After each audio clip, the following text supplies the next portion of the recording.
This is a lot of data. I hope people are not overwhelmed by it. I will also have a little bit of data, but I will also look more at a more general perspective on the political side. As Chloe in the first introduction mentioned, the rising military budgets mean a bigger risk to armed conflict.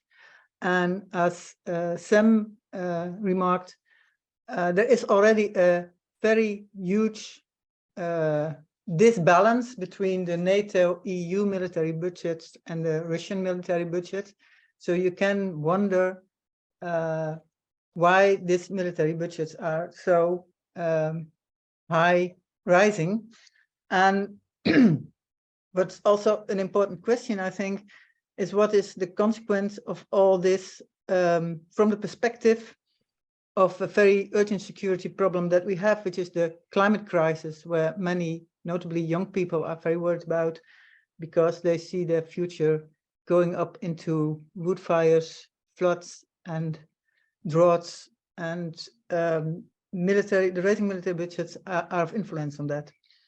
Already the military emissions globally are estimated 5.5% of all the global emissions. And what kind of emissions are we then talking about? These are the direct and indirect emissions from military transport and mobility, which are by far the highest and also very difficult to tackle. And this is the emissions from military bases, where governments are doing and defense ministries are doing quite a good job by putting solar panels on barracks and things like that. So that's going down a little, but the transport and mobility is extremely difficult to tackle. Then we have the scope 3, the upstream supply chain emissions. These include the emissions from the military industry. We should also direct them to the emissions of the military. And then also we have identified the scope 3 plus warfighting emissions. This is not an official category under the UN climate panel, but we have to direct them to the military emissions. They include things like fires. You remember the oil wells burning in Iraq war, maybe, or the damage to ecosystems, or post-conflict reconstruction, including immense use of concrete, which is very polluting material. And rising military budgets also means that we are buying a lot of new weapon systems, which are more polluting than the ones we have. Like the F-35, it's much more polluting than the F-16s, which it is replacing in many countries. And these new weapon systems, they will be with us for the next 30, 40 years. That's the lifespan of a big weapon system. So the military is locking itself into systems which are very, very polluting. And it's a bit of the same problem with the civil transport and mobility. There is no serious alternative for these propulsion fuels, unlike the suggestion that is done on this photo by the UK Ministry of Defense, that the fighter planes can be sustainable. It's just not true. That this is greenwash. There's no technology available for transport fuel at the scale of the demand, the growing demand that we see. And at least there is no technology available as quick as we need it, because the climate crisis is now, and we have to reduce military emissions now. This is contrary to what's going on now. The growing military budgets are making more military emissions. And in fact, the only way to reduce military emissions is to degrow the military. Another problem is that the money is going the wrong way. The money is going to the wrong kind of security, because it is going to military security at the cost of everything else, including climate finance. So from our research, we found that the top 10 military spenders, of the top 10 military spenders, 7 are also in the top 10 of global greenhouse gas emitters.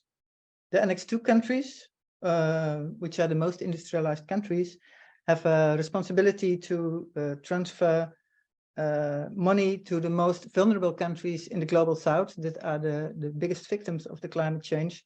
And under the Paris Climate Treaty, they have the obligation to transfer $100 billion annually to the most vulnerable countries, but this is not happening at all. According to research, only about 70% of the promised money is really going to the global south, and most of this money is not really climate finance. It is often loans instead of grants, or it's not really connected to climate at all. It's just money that was going to the south anyway. So although the military spending has been passing the $2,000 billion annually, the rich countries cannot find the money to help the people in the south that are most affected by the climate crisis. Annex II countries spend 30 times more on the military than on climate finance. And this military budget is growing. And the Western military policies are all about protecting an unsustainable economic system. At this moment, Western militaries are escalating tensions, like in the war in Ukraine, where there's no de-escalation policy in place at all. And they are fostering economic competitions, like in relation to China. And this confrontation policy is even more dangerous because we want to stop the climate crisis. And then we need international cooperation, not competition. Europe does not need to be a military superpower. I think we are a strong continent. Our strength is that we work together, and we have done that since 1958. This is not going perfect. It has a lot of problems, but it still works, and it's the thing we should foster. We should not foster our military abilities. This experience of working together with different nations is what we need if we want to bring real security. We have to redefine security. Security is not military security.